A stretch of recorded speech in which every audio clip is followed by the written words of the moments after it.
ছিল সানডে, তাই সকালে আজকে একটা সুইস রোল দিয়ে সকালটা শুরু করেছি ব্রেকফাস্টে। তার সাথে খেয়েছিলাম হচ্ছে এই চিপস বিস্কিটটা, যেটা আমার অসাধারণ খেতে লাগে। তো এটার নাম হচ্ছে পটাটা।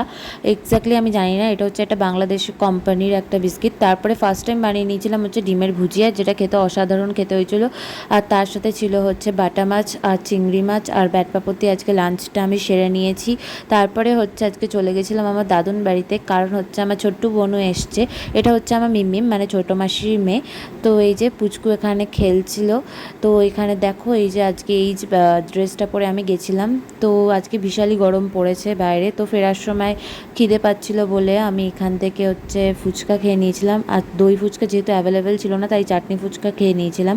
তারপরে খেয়েছিলাম হচ্ছে মোসাম্বি। আর গরম যেহেতু পড়েই গেছে, তো মানে আমি বলবো যে ফ্রুটস খাওয়া তো মাস্ট একদম, কারণ এটা শরীরটাকে হাইড্রেটেড রাখে। তারপরে খেয়ে নিয়েছিলাম হচ্ছে গ্রেপস। তারপরে হচ্ছে বাড়িতে প্যারা ছিল, তো বাড়িতে একটা প্যারা খেয়ে নিয়েছিলাম। তারপরে হোমমেড ক্ষীর খেয়ে নিয়েছিলাম। ক্ষীরটা খাওয়ার পর হচ্ছে আমার দিদুন পায়েস বানিয়েছিল, সেই পায়েসটা খাচ্ছিলাম। So that's it. ভিডিওটা ভালো লাগলে অবশ্যই লাইক, শেয়ার আর সাবস্ক্রাইব করে দিও অ্যান্ড সাপোর্ট মাই চ্যানেল।